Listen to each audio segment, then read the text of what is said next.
dealing with people all day is an easy thing to do for me, but learning how to be a better business owner and then teaching others. That's really my joy, is you share your story of your, I don't want to call it our failures, our learning lessons, right?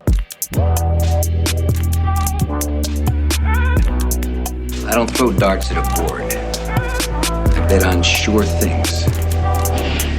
Read Sun Tzu, The Art of War. Every battle is won before it's ever fought. Think about it.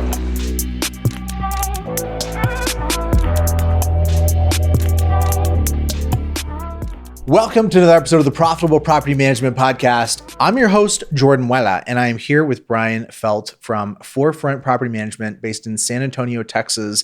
Brian, my man, good to have you on the show. Thanks for having me. So, Brian, I'm excited to talk to you today. Before we get into your story, let's fast forward straight to today. Some of the basics. Okay. Door count, staff. Tell me a little bit about the business as it stands today. Sure. Today, 198 doors. 8 of those are commercial. 190 residential. So we kind of started mixing it up a little bit with strip centers. A lot of demand in my market for that. Awesome. And what about staff? How many teammates do you have? 2 remote team members in Mexico, 1 part-time field tech, 1 property manager, and then we outsource bookkeeping. Fantastic. How did you get into the business and when did that happen? I got into the business in 2016. So my father started his company in 2000. And in 2016, at that time, I was still in law enforcement in San Antonio. And he got diagnosed with Alzheimer's. And so it was this crossroads. I had 17 years in law enforcement, 3 years from retirement, but I could see the writing on the wall. My mother didn't have her license. She knew nothing about the business. He had done all this time investing. So I just made the decision to walk away and went into the business. Started working for my dad in 2016. I bought the company in August of 17, and then he died driving the wrong way on September 11th of 17. So then September the 12th, it became mine. Wow. So that's an interesting and unique transition into the industry. I'm sure that was complicated in terms of the family dynamics associated with it. I'll tell you this part. When you are with someone that you love, but that person is locked behind that disease. So he wasn't able to teach me anything, unfortunately. Right. So his one thing he told me when I first started with him was to join NARPM. I had no idea what it was. But the very first email I ever got from my dad was join NARPM. Wow. Amazing. And he told me it's the future for you young people, because my father was in his 60s at the time. He's like, I'm not in it, but I know that you need to be. What a gift. Yeah. What a profound gift, actually, knowing you and knowing some of your story. That carries a lot of weight with me in terms of what was a part of that. But tell me about your journey of taking over the business and then everything that you have learned and maybe the different eras of the transition and growth in your own thinking as an operator from 2016 till now. So I owned businesses before while I was in law enforcement, right? But property management, understanding the nuance, real estate is just rules, is what I saw, right? Do this, don't do this. I think the balance for me was I have 2 parties that I have to please, right? So I work for an owner, but without a resident, we use tenants. Without a resident, you don't have a business, right? If there's no one living in the house, there's no business, right? So how do you create this balance where you're serving the owner and their needs, but then you're making this person that's renting from you and have their faith in you that you're going to take care of them? How do you make them feel wanted and special, especially in this day and age, right? Everybody is a little more, I say, touchy-feely, if you would, right? Versus before. I would always come into this, people in the real estate industry, sometimes I've always felt renters are kind of secondhand. If you're around a bunch of real estate agents, they don't want to work with renters. They want to sell houses, help people buy houses. They don't have time for renters, right? So it's almost like a neglected class. And I welcome that challenge. Like, how do you make that experience better to where they don't even want to leave you? That would be that was, I guess, one of my challenges. But as far as thinking-wise, getting around people in NARPM and learning how to actually run a business and looking at numbers, that's probably the biggest change for me, knowing your numbers, because I didn't know numbers coming in, right? My father ran a very bare bones business. It was management fees and leasing fees. That was it. And, if you fast forward to today, those are 2 of however many, income streams we have for property management. And it makes a big difference. We can turn around and do more for both parties, owners and renters, and for ourselves. I'm able to ramp up, my team. I have preferred to be an owner versus an owner operator. I started off as an operator, but everybody does. right. But and some people want to stay in the trenches, which I think is great because that's passionate for them, right? For me, I'd rather it run itself. I'm a fixer. I like to be behind the scenes, the Wizard of Oz. How do you make things work, but don't have to be in the spotlight? Let my team get the credit, and we just build this machine that keeps growing. You mentioned not being a numbers person. And what's interesting to me, Brian, is that I meet a handful of people each year who are numbers people. They have an accounting degree. They're extremely analytical. They get joy from looking at P&Ls. But again, it's like 3 or 4 people a year. 99% of entrepreneurs are not numbers people. I am about as involved as you can get in small business finance. I don't identify as a numbers person. It doesn't give me joy. It's necessary, and I'm willing to do it specifically through the lens of finance, not through the lens of accounting. I have very little patience for being involved in minutia, but finance itself is such a big deal, and it's the sort of thing that you can't unsee when you see the power of it, when you see the impact. But there's some identity shift that's required to go from thinking this isn't for me, it's happening to me, to thinking that I can do this, I can benefit from this, I can wrap my head around this, and this is part of what I'm willing to offer up to be the business owner that I want to be, to go there and to figure that out. That's been my experience. Talk to me about what it was like for you to go from this law enforcement background to knowing enough about finance to run a profitable business. I think the biggest thing that I've seen amongst my, not even just in this business, but now this has spread to other businesses that I have friends with. I'm like, do you know your numbers? And they kind of look at you crazy. Oh yeah, we made this much. I was like, no, but this, and this. It's kind of like infectious. I think the biggest part was putting my ego aside, right? You have to bring someone in to help you, right? And they're going to it's going to hurt. They're going to look at you and they're going to look at your numbers and they're going to tell you that you're not doing as good as you think you are. And you have to be able to take that criticism and turn it and make it a fire to be better. That's what I wanted it to be. Because some people will take that and they're gonna wall up. I do run a great business and look all this, and that's great. But what you'll find is that person's running in a circle and they're just making a hole in the carpet, right? I don't really be that person, right? I don't have to be the biggest, but I don't want my work to be in vain at the end of the day. I want to travel. All of us, or I say all of us, I became an entrepreneur for freedom. I don't want anyone to tell me when I can go, when I can take off. I did that for 17 years. I was under someone's thumb all the time of what I can do. I don't want that, right? But as I've gone into NARPM and been around other successful operators and then dealing with, some third-party vendors that help us, you start learning if you don't know the numbers, you can never be free. Well, saying I don't know is emasculating, especially when you don't know what the answer is. I don't know and there's no answer. I mean, that's a nightmare. I don't know as the opening to knowing, that's empowering. Talk me through your journey toward knowing and towards having the capabilities that you've been able to wield to get the freedom that you just articulated you desire. So thinking that you're doing right. When I started in NARPM, it was in the 2016, right? It's add fees. So you do them, but then I really don't know what they're doing. Like you're making more money, but then you're spending more money because you don't know. I did very basic QuickBooks, money in, money out, right? Your P&L was 3 lines, like boom, boom, boom, real easy, right? Versus today where it's like spreadsheets and pages. I heard of, I don't know, can we talk about vendors here? Yeah. Okay, good. So Todd Orshide, a friend of mine, Todd says Profit Coach is going to call you. I was like, I'm not interested. He's like, yes, you are. So Daniel Craig calls, said Todd, blah, blah, blah, sets an appointment. And I was converted over they asked me to do the conversion to NARPM accounting standards. And I remember hearing the price. And I was like, can I get a discount? And they said, no. And I was like, okay. And then Daniel says, you have to see the value in what you're spending or don't spend the money. And that was the end of that conversation, right?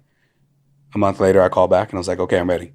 Scrape my pennies or whatever the case may be. The fact that I had to scrape pennies was already telling me I needed Profit Coach. Because yes, the number was substantial, but it's not so substantial that I shouldn't be able to just write that check. That's the mentality now, right? But back then it was, holy gosh. So we do it. You go through the conversion process. Extremely painful. Extremely painful. Tell me about that. It's the team does a great job, right? But the end result is they convert you, they put everything in, they sort everything, and then you have this follow-up call. And it's like, hey, let's go through your numbers. Like, all right, let's do this. Okay, well, we're seeing revenue here. Okay, we're seeing revenue here. That's great. But if we took this line item out, your business would collapse, which was sales. Brokerage. Okay, because I did real estate sales. It's like, oh, but I didn't know that because you're just seeing cash in the business, right? And then my expenses, right? To me, that is the one that creeps up and hurts everyone. Okay, you'll sign up with this vendor, this vendor, this vendor. The next thing you know, you're vendored out, spending all this money. You don't have any idea because you're not looking at your books. So as I'm sitting here and going through this deep dive, I'm in shock at how much money I'm spending on this or that or whatever the case may be. What I liked about the exercise, you break it down, you do the conversion, you get education, and then you're taught how to possibly improve. So I actually paid someone, as I've always told people, I paid someone to tell me that I suck, and then they told me how to not suck and gave me some tips. We put in some changes immediately, and we saw results within 2 months using the dashboard. Just pay more attention to these things, right? So then it was the next call was getting with my accountant and saying, when you're reconciling, you have to use this chart of accounts.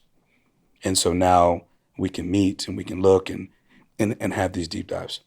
So the end state of all of that, of going through that process, specifically around your identity and as it relates to finance, did you walk away from that feeling like you were now able to be as much of a numbers guy, at least was necessary to start making these changes? What was happening to your identity around finance as you were going through that process? The process stoked a fire for learning more, right? Because then it's like putting on glasses and there's a filter now. You can start seeing other businesses, and those who know their numbers tend to run a better business, right? There's a lot of people who run big businesses that may not be running a successful business. You're just running a lot of stuff. I don't want to run in place, right? I want to get to a destination. And so my confidence level increased as far as being an operator or an owner, I should say, because even if the money is not doing what it needs to do, at least I know what it is doing and I know how to fix it. Because really now the onus is on me to steer the ship in the right direction. You have no more excuses because you're no longer blind.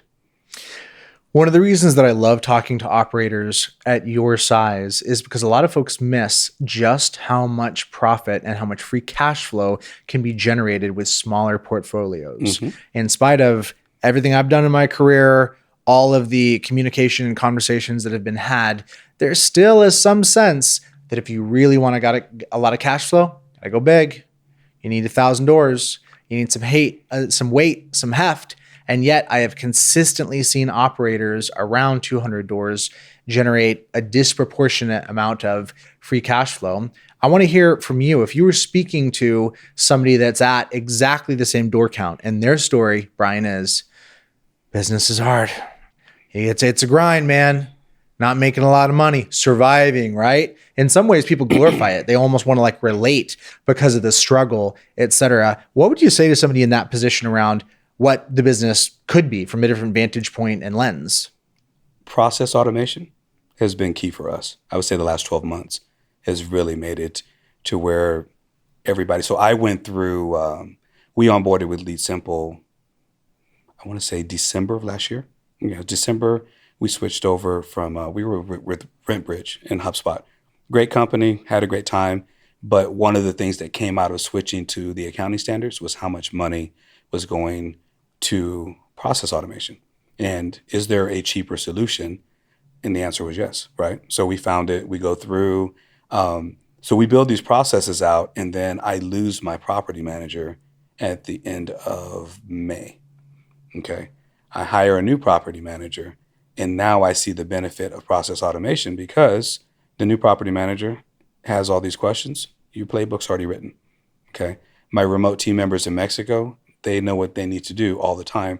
I was bullish on automation because I want the same result. I want to be able to have my BDM go out and say, this is how we do it, and there's no deviation, right? So everybody does the same thing all the time. And That way you have this machine that has less human error. Because when we're trying to do checklists or trying to remember, you're going to miss something, right?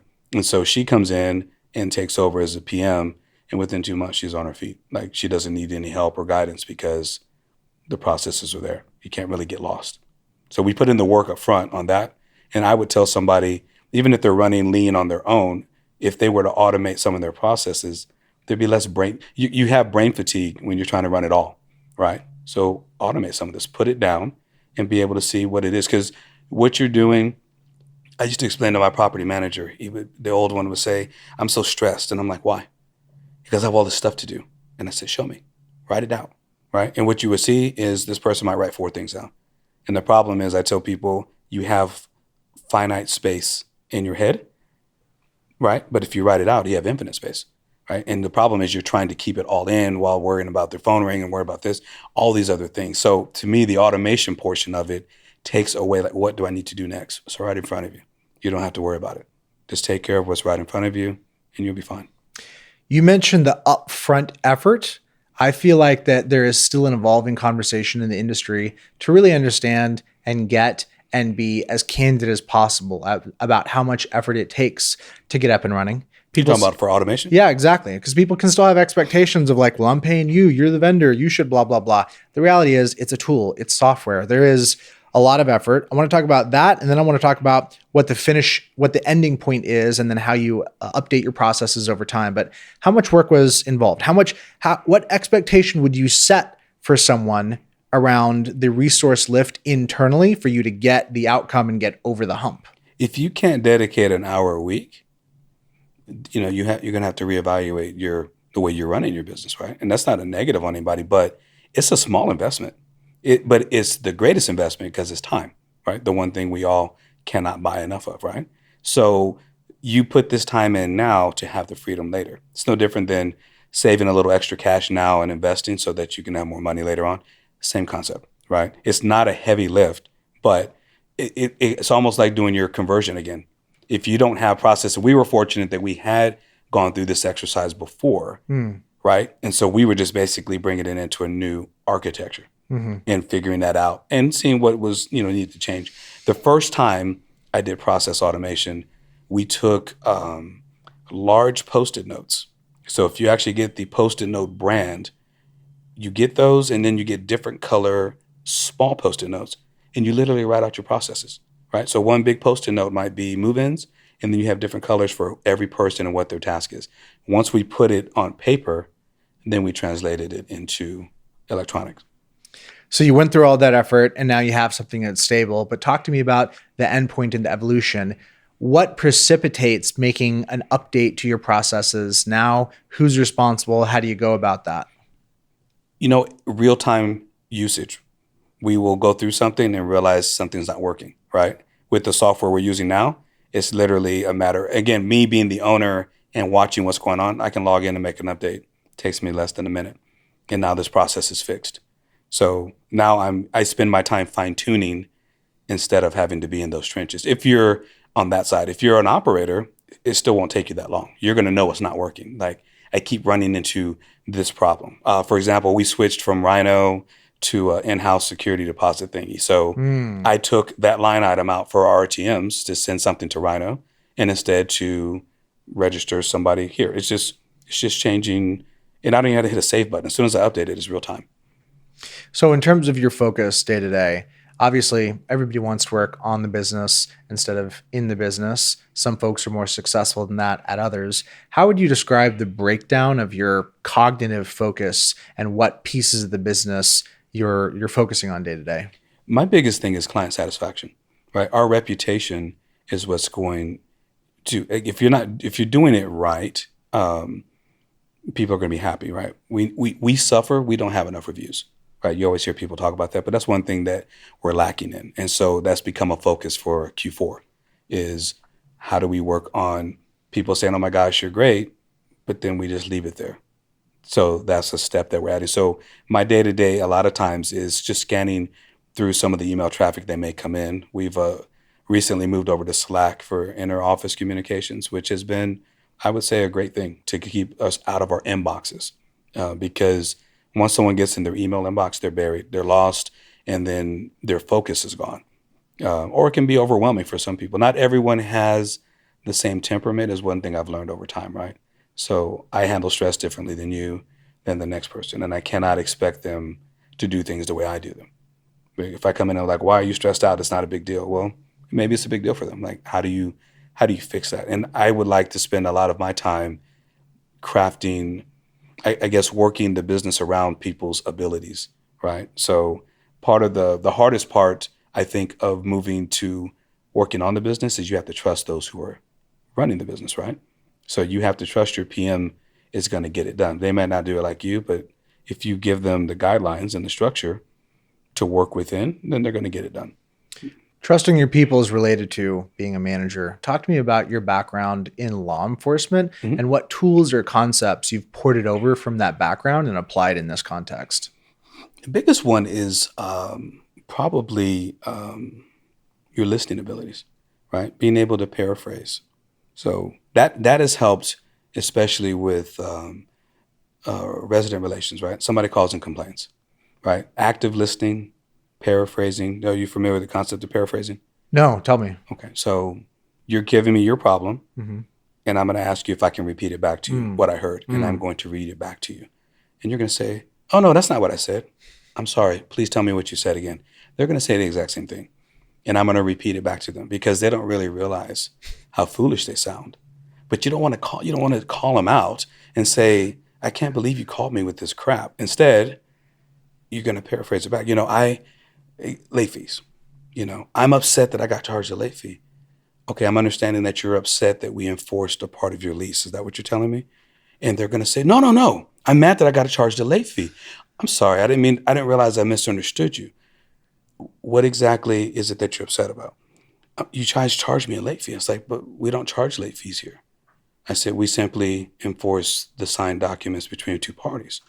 I said, is that what I'm understanding that you're upset about? Well, yeah.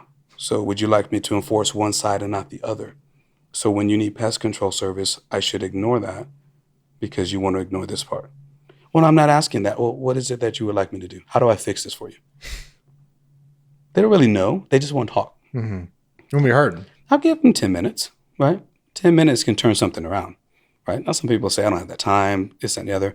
Everybody does it different, right? But I have the time to do that. If I see an email come in and somebody's upset, I can address that because I have the time to do it, right? Or I teach the people within the company. Active listen, right? Sometimes people are just venting. We're a very, as a society, I think we have a lot of pent-up anger in general, right? Nobody has outlets. They want to be heard. Okay, we want to talk. Because, look, if they don't tell it to me, they're going to tell it to Google, they're going to tell it to Yelp, they're going to tell it to here. And yeah, we can go back and respond, but I'm spending just as much time and energy, right? Just pick up the phone. Sometimes email is not enough. Things get lost in translation over electronics. Call them up, right? And I think this is a completely different thing, but the mindset that I've seen amongst operators my size, like you're saying, or smaller, is charging, right? So I have this thing in my office. We tell people we don't charge late fees; they're earned, right? If you don't do what you're supposed to do, you have earned the right to be charged a late fee. It's that simple, right? It doesn't matter if it's because of the bank, because of this, because of COVID. It is what it is, right? Late fees are only refundable for us if it's an error on our software, which to date has not happened. As long as you're consistent, you're fine.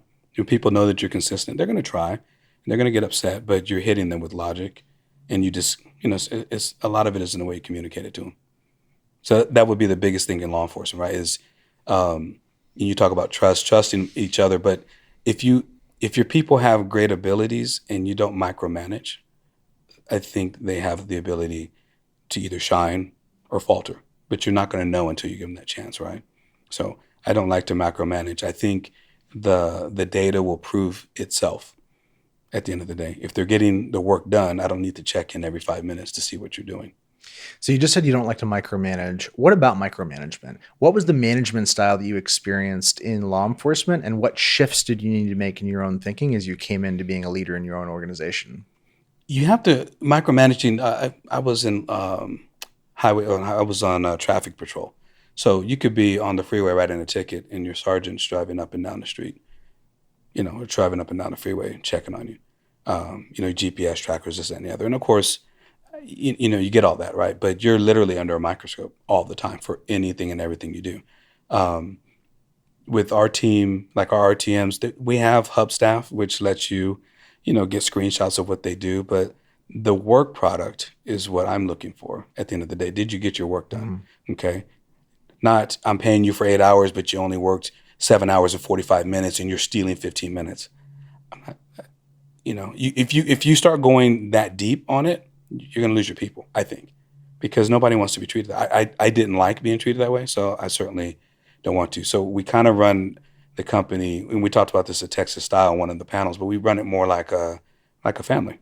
I don't have my handbook shows that there's unlimited leave because if people are happy, they don't want to be away from work. Sometimes we have to force people to take an extra day here and there because you can tell they're stressed out, right? Like, hey, Monday's a holiday, take off Friday. I think you need a break. What is the role of intuition in law enforcement, and how have you seen that apply in property management? You have to be able to read the room and read the situation at the end of the day. Can you think of any law enforcement examples where that really saved your bacon?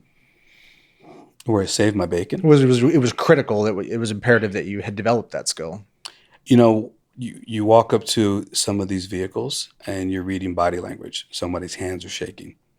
One hand is shaking and not the other, right? So, and it's not to be making fun of diseases or stuff, but it's like someone at 25 probably doesn't have Parkinson's while they're driving. So, are you nervous? You're not making eye contact. Certain things will trigger to make you, dictate how you're going to do things. I guess how it's translated over into property management, a lot of it is how we deal with people. You know what to expect from certain actions, right? When you charge somebody, they're going to come back and be upset, right? You're going to get the 400 work orders that come in because they're this, that, and the other. Well, how are you going to handle that situation, right? Because you already know half those work orders are garbage. So you've already got someone that's hostile, they're already upset. How do we deal with that? These are some of the tools that we don't necessarily have to address them. If someone is super upset, I don't need to address them at that time, right? We have a live answer call service, but we tell them if someone is super upset, don't transfer them to anybody, which seems counterintuitive, right? Most people are like, oh, I want to talk to them right now. There's no logic to me in that because they're not going to hear anything you say, right? So I'll call them back in 2 hours. Hey, I saw that you called. I'm the owner. What do you need? Well, now they're calm. Because I'm not going to talk to you while you're mad. Why are both of us going to sit here and scream for no reason in that scenario? So I would say certain instances like that is what I use. How do you think about the enforcement, balancing the enforcement, which you just articulated? There's a lease. You're a fiduciary working on behalf of the owner, representing their interests. Therefore, you enforce the lease. Mm-hmm. Flip side, these are people. This is a home. This is their place of safety, and it could be a great experience. And in the industry or in any relationship, frankly, that has an enforcement component, it can be easy to allow that to kind of dominate and overshadow the other side of the relationship. The empathy? Exactly. Like what I have to do to get up to enforcing means I don't want to connect with you. Because I know I may need to get up to having a hard edge in a certain circumstance, and therefore I index towards a less relational situation that may even foment more of the enforcement. You see the cycle I'm getting at. I do. So when you ask me about things that you carry over from law enforcement, that would be one of them, right? I have no problem switching between the two. We could be empathetic as much as I'm allowed within those confines because I'm used to working within rules because that's what we were brought up to do, right? And so there is discretion you have as a business owner at all times. So somebody's behind on their rent and you see that they're not going to get ahead, you should be working to get them out of the house. Not so much an eviction, just a mutual termination. That's what we like to do.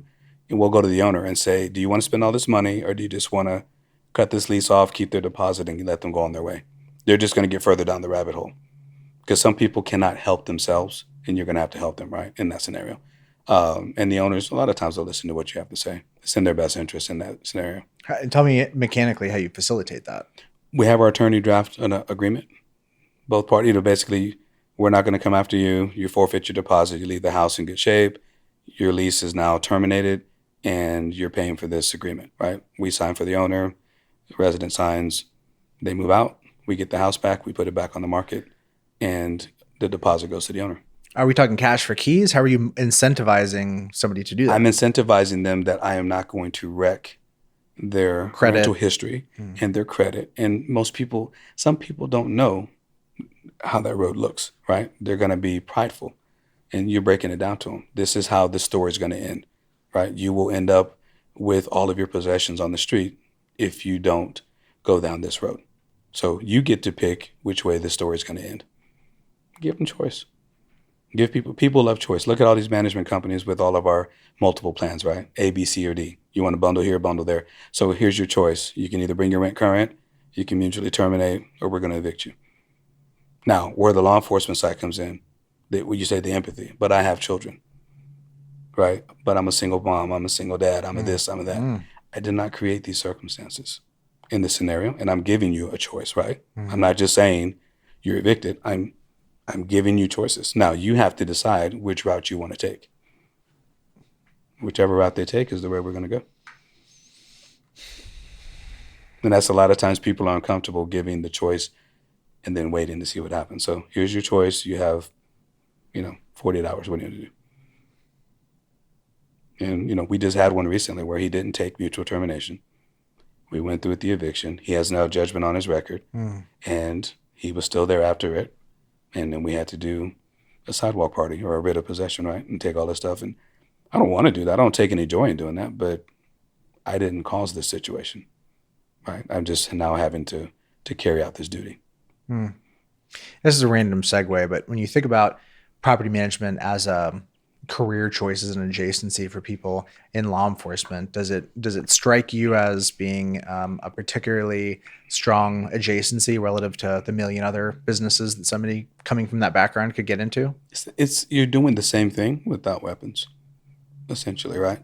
So you have people who are wanting protection, which is a safe home, this and that and the other, right? And then you're dealing with people who don't want to be held responsible for their actions, right? Whether that's an owner or a resident, because you have some owners that'll try to, be slumlords or whatever. It's just a balancing act, right? At the end of the day, you're just balancing out people's emotions. At the end of the day, that's all you're doing. So I personally enjoy it. I have no issues with property management. I think it's fun. I love that you do have that level of comfortability, and the business on the dollars and cents side appears to be stable, profitable, and you seem to be enjoying it. It's getting better is what I tell people, right? I'm enjoying it because I've actually allowed myself to start learning how to run a business, right? Dealing with people all day is an easy thing to do for me, but learning how to be a better business owner and then teaching others. That's really my joy, is you share your story of I don't want to call it our failures, our learning lessons, right? But, I don't have a problem telling anybody how bad I was or how bad money was spent or we weren't doing this or we weren't doing that. I went through that phase of having every vendor under the sun and then realizing, again, when I went through my conversion, that why do I have all these different things happening when I could just hire a remote team member? But I learned about all that at NARPM at the end of the day, right? How do you ask questions of other people who've made the same mistake? And so when I see other operators, if they come up and ask, or they, I saw you on this or that, and what are your thoughts? It's like, well, here's what I did. Don't do what I did because I sucked really bad at this, and this has worked well for me. What are your goals for the business now over the next 5 years? I don't put a door count goal. I think if you start artificially moving towards a number, you will slow down. I think people instinctively are afraid of success. It's something that's built in a lot of us as you start getting bigger. So for us, we want to grow profit, and if that means growing doors, then we're fine, right? So 200, 300, 500, doesn't matter. In 5 years, a segue, I actually really enjoy multifamily, and I sound crazy for saying it, but I enjoy commercial real estate. I sell it and I enjoy it. I want to get into multifamily management. I think there's different ways to do stuff in there. And then I enjoy commercial management. When you say commercial, we're talking office space, small office storefront. Space. Yeah, I'm not looking to run a hotel or a casino or anything like that today. I won't put a limiting belief out there because if the opportunity comes, I'll learn. But in the next 5 years, I wouldn't do that. I do like the short-term rental space. Brian Birdie is in my market. Brian is very giving and sharing with his knowledge, Absolutely. right? And we're so appreciative of that, right? And so he runs, they've been doing this NARPM short-term thing. Then I'm going to go to it, but I want to learn more. I don't want to jump into something so fast because a catastrophic failure there has a ripple effect in the market. So I don't necessarily want to hurt the industry. Just jumping after something about, oh, it's a lot of money. Well, there's a lot of other nuances. I've done 3 webinars with them, and the stuff that it takes to get off the ground is, you wouldn't think it takes that much, but it's a lot. So we were thinking about it, and we actually kind of paused, and we're like, we'll see. Because if I'm going to take all my energy and put it in that direction, I could just as easily put it somewhere else that we're already up and running. So with commercial, you're managing some commercial properties right now? We have 2 strip centers that we do right now. And how have you found that? How similar or dissimilar does that feel to? Commercial in general has no emotion, which is much different than residential, whether it's sales or management, right? It's all about the numbers at the end of the day. Your owners think differently. Your renters think differently. It's just business at the end of the day, which is nicer because, dealing with emotions of stuff can be exhausting. Sometimes the owner doesn't have any money and they're begging. You get into commercial, this person's owning a $3 million building and, hey, your AC went out. Okay. The money's already in the bank. It's done. Like what everybody dreams of as a perfect owner, it's typically what you're getting for at least my experience with the commercial guys and gals, right? Because one owner is female, one owner is male, and, say, hey, we need 3 ACs. How much? $35,000. Okay, I'll wire it over tomorrow. And it's there. We get it done. Here's your warranties. Doing all that stuff. So it's nice. What about real estate investments for yourself? Where does that fit in the life priorities for you? I have some. I have land, I have commercial, and I have residential. I like investing. I think in this industry it's helpful because you can now understand the perspective of an owner, right? And you get asked a lot of times. It's like, I'm going to have you manage my asset. Do you have any assets that you manage? Do you know my anxiety, my pains, what I'm trying to achieve? Can you guide your owners on how to be better investors at the end of the day? That doesn't mean you shouldn't. I don't think it's a requirement you have to, but I tell people, I have a real estate brokerage separate from Forefront. And I tell people we get paid to buy our investments. How many people can say that? Mm-hmm. Right? I literally can go get 3% or whatever is in your market to go build up something that's going to make me money over time. And then I get paid to sell it. It's kind of hard to beat. I'm a huge believer in community. And for me to mix personal with professional actually gives me joy. It's not something I shy away from. Mm-hmm. A lot of folks are looking for separation between work and personal. There's some hesitation, resistance, concern. There's really the opposite motivation to a desire to want to separate and avoid that conflation. And some folks listening to this have heard of NARPM, joined, and their experience has been so-so. Wasn't life-changing, wasn't any huge, profound moment for them. Other folks swear by it. You're clearly making a strong endorsement for you. In your mind, what's the difference between somebody that's a member and they get some residential resource magazines and maybe jumped in a webinar, and there's not a strong chapter in their area, which we know is definitely an issue in a broad number of areas of the country, versus somebody that has a life-changing, profoundly impactful outcome? How would you map to what defines the difference in experience for someone? I would have to say it is, well, I benefit from a strong chapter. San Antonio has been a godsend, right? Everyone there shares. Like you can go to a meeting and it's just welcoming. Everyone knows everybody and it's great. But getting involved is where the mindset shift happened, right? So if someone says I don't have a chapter in my area or strong, National always has openings. Right. But it's like once I started getting involved and working with other people and giving back, to me, that's when the doors opened. My eyes were opened, if you would. Getting involved was very, very helpful. Who were the first couple of people that you met in the organization? First person, James Alderson, Kevin Knight, our dear friend that we just lost. Greg Birdie. Greg Birdie sent me my first email telling me welcome because I joined and showed me how to take my ethics class. So those were the first 2 or 3 people there. James Alderson suckered me into getting on a committee at my local chapter. Did that. And then Greg Deering, Papa Greg, is the reason why I got into leadership within NARPM. So That's beautiful. I love that background. It was both a mix of members and vendors. You mentioned James Alderson, who started OnSite Pros. correct. They're worth calling out. They've really OnSite and now Phil continuing that legacy has really leaned in a very disproportionate way. There's a lot of great vendors that are very involved in showing up, but there's a minority that lean in that hard to actually supporting the organization. I think it's I think commendable. Phil is just as passionate about taking care of all parties involved, right? Which is what's nice. His product is we are users of OnSite Pros, and he's trying to create a great experience for everybody at the end of the day, which is great. It's not just a one-sided thing. I love that. That's a part of the joy of being here and being able to participate in an industry with a significant give back. If you were going to give some advice to a new operator that's just starting out and they're wondering whether or not this is going to be something that they can actually make a career and sustainable business, or if it's just going to be a grind, what's the one thing? There's a lot of things, that's a half-hour question, but what's the one piece of advice that you would share with that new person? I think my going back and looking, if I could start over again, Yeah. it would honestly be I would start with my books. I don't think I can overstate that enough, because what is the purpose of what you do if you can't I tell someone everything we do in life has a measurement on it. What do you weigh? How tall are you? What's your speed limit? If I can't measure my actions and my time, right? I don't want to. I feel like I had a lot of years where I worked, but I didn't really get anything for it.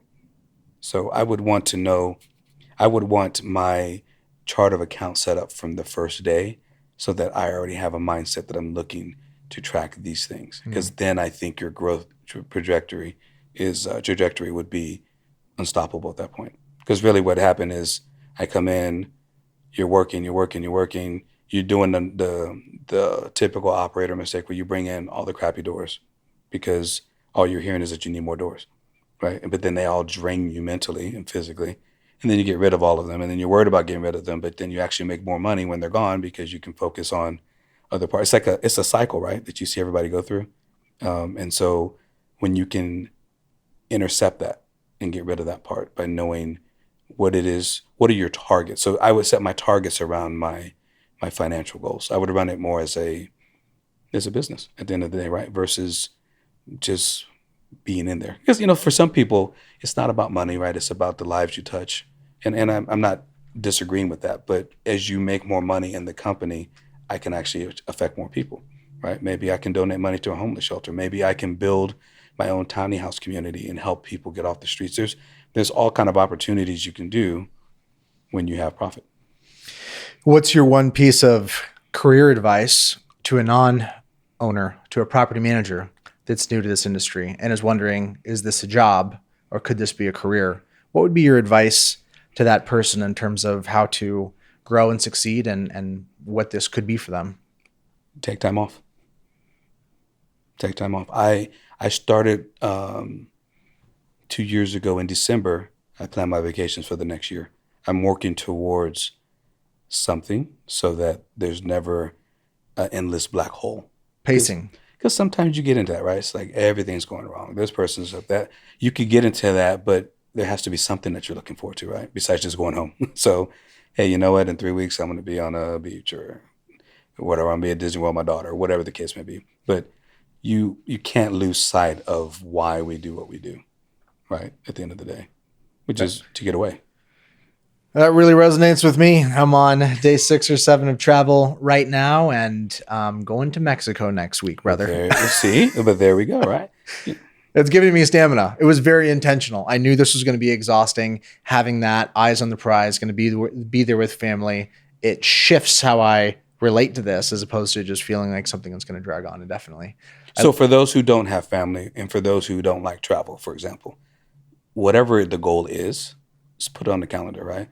I want to go buy a new boat. I want to go hunting or whatever the case may be. Just put it out there, right? And work towards it instead of just working all the time. Because the years just fly by and all of a sudden it's like, well, what did I do? It's a great share. Let's end it there. Brian, appreciate you coming on. Appreciate it. Thanks for having me on. Look forward to continue to watching your progress and appreciate you being one of those guys that's really focused on giving back in the industry. You know what? NARPM is really helped me to get where I'm at, and I am appreciative, and I will always continue to give back. Fantastic. Let's leave it there. Jordan here asking you, what do you got? What is a question you want to ask me? Can you stump me? Can you throw me something hard, perplexing, vexing, something you feel tied up in knots with? Throw it at me. I'll do my best to try and answer that question, to dissect it, to parse out the nuance, and maybe help you get a bit more clarity. I'm looking for questions as the basis for creating content, and you're looking for answers as the basis for clarity. And wouldn't it be perfect if those two things matched up? Drop a comment, send me an email, jordan@leadsimple.com. Let's stay in the conversation. Peace.